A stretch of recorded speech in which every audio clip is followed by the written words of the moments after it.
All right, we're going to work on putting back together the intake and exhaust manifolds. These, I believe, are stock, so this is original stuff.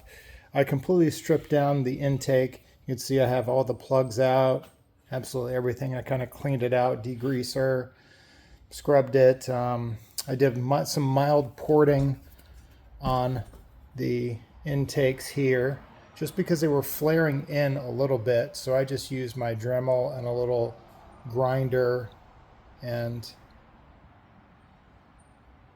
sanding and work those out a little bit. They're pretty smooth in there. I was actually told that you don't want it perfectly smooth because you want some turbulation of the air as it goes into the head. But anyway, just open them up a tiny bit. So let me walk through a couple of the parts here, because it took me a little while to keep track of everything and get everything organized. I'd already kind of done an EGR delete. I basically just turned my original one into a deleted block. There's a video on that, and I was just trying to mess around and blocked it off, and it goes right in there. So it's just going to block that off. And with the EGR system blocked off, I have no need. I wanted to get rid of this hose as well. And so that goes on the top. It connects up. The air circulates back from the exhaust back into the intake. And that, I believe, is down here. Yeah, it's right there. So it comes in right there. These are the plugs that will plug it up. So Dorman, what is that, 090011C 7/8 This guy will go right in there. Well, supposed to. Can't hold the camera at the same time. There we go. So it'll go here, and the other one will go up in there. And all these, there's a number of different plugs. Are all basically the same thing. They're all 3/8. Probably have a hard time saying that. They're 3/8 NPT. I just got a little set of these plugs. These little inset plugs. You can get them so where the kind of like that, where there's a square on the outside, but I got the inset ones. So these will go in and plug up each of these ports. And these were 2 ports where there are 2 vacuum switches. I already deleted all that junk, and this has just been sitting there along with this one over here, right in there. They've been just sitting there unconnected, so I thought I'd take this opportunity to go ahead and get rid of them and plug those ports up. This one here on mine had a temp sensor. I'm probably going to replace it. So that's going to be the same plug. So that's going to be 3/8.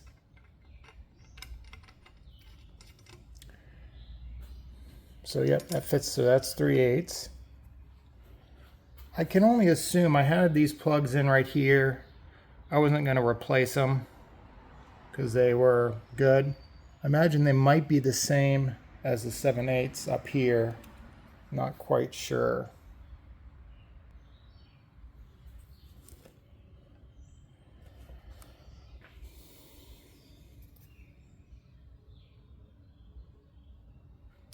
This is a vacuum connection here, and these are for the water jacket. I had originally had these. I don't know whether these are original or not, but it took me a while to mangle it up pretty well to get it out of there. It was pretty tight. But again, it's that same 3/8 inch thread. And I've initially bought these. This is going to screw right in there. I did not like how short the snout was here.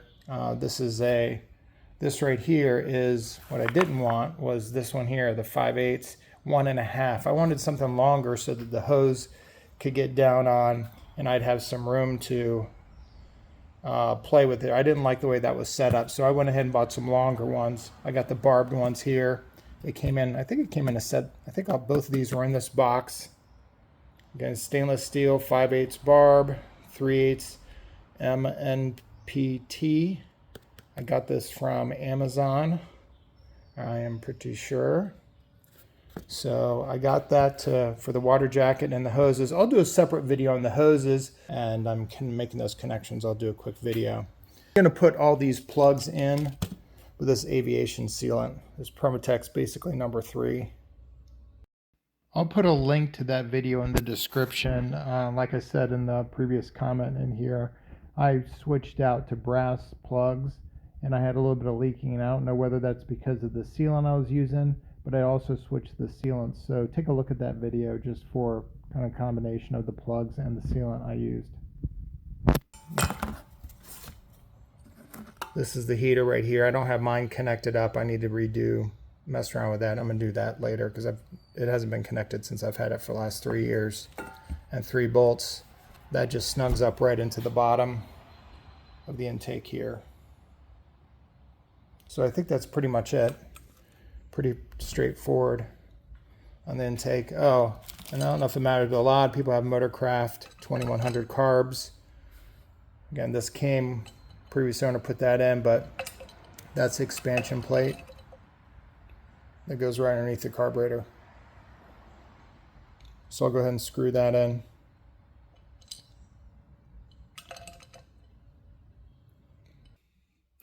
All right, we're ready to put the intake and the exhaust on now. Everything else is done. I got a Felpro gaskets here for the intake and the exhaust. It came in the kit that I bought. Just a couple of comments about this. First off, just making sure all the ports line up and there isn't any restriction from the gasket, which I do not see. Also, that there are 2 gaskets here. I've seen reference to people talking about maybe just using the one, but it comes with 2, and there's a reason for that. You notice that the outer one, this one here, is going to be for the intake. It's just adding a little extra depth, and then the exhaust goes on here, and the intake goes on here. When you look at the tabs set up, and again, this is the exhaust manifold. I've cleaned it, degreased it. I put some of this VHT flame proof. I baked it in my powder coating oven up to 400 degrees as they recommended. They also recommend a 600 degree baking, but I'm not able to get my powder coating oven that high. So I don't know. This stuff is pretty chalky still. It doesn't seem real stable. I'm not expecting a lot from it, but I figure it's a starting point. But notice that the bolts and the caps are going to go right over these little lips right here, and they're going to be shared with the intake manifold. The intake manifold, those areas where it's going to be sharing the bolt platform for it to snug down on, is a little shallower. I've measured these, and they are this distance here. This distance here is just about the right thickness of the additional intake manifold gasket that it comes with. So having that additional gasket should bring this lip up here right in line with these lips here so that they're even. So that these washers, again, I got a set of these washers will sit flat and flush as they hold both the intake and the exhaust manifold. So I'm using both gaskets. So we have 3 different sizes here. Again, I think I got these washers on Amazon, these special washers. Notice that the 2 that go in the middle, they're a little thicker. They're a little different. They go on these 2 top parts here. And these are 1.5. These are all, there's 8 here, 1 1/4, and then these are 1 inch, and they're all 3/8. And they get torqued down to 20 to 25 pounds. These things are a pain in the butt to get in and out, especially the lower ones when it's in the engine. So I'm going to go ahead and put this all on now while it's out. So I've cleaned everything down with acetone. I got these set up there. I'm going to go ahead and start putting it up. I'm not going to put any RTV or anything like that because I believe these are supposed to go on dry. And those shorter bolts, I believe, go on the outside here. So I'm probably going to start off with those just to set up. I'm actually going to start off with the middle ones because they are not shared. I guess the outer ones aren't either, but I should get some more stability just by putting them up here.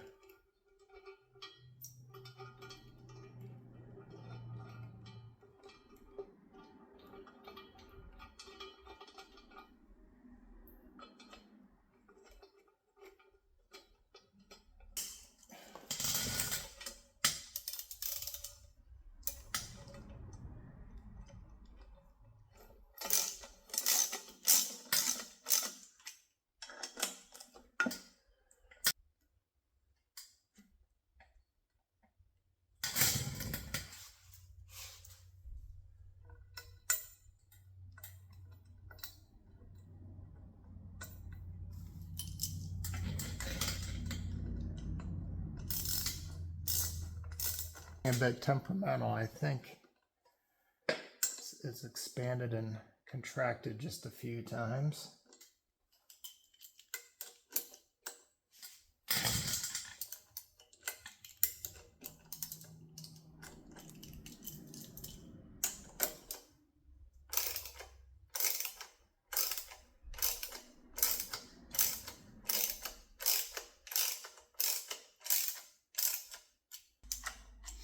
You know, these bolt holes underneath here, these are the pain.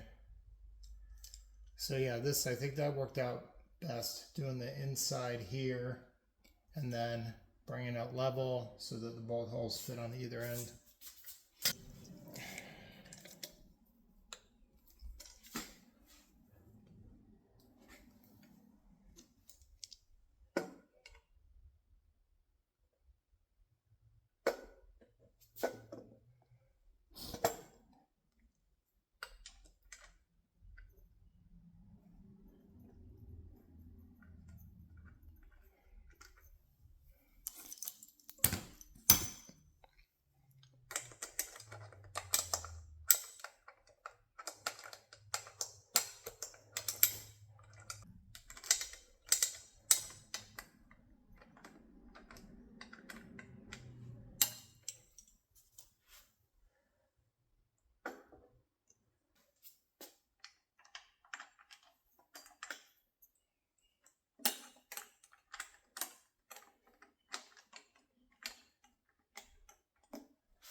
All right, I'm going to torque these down inside out.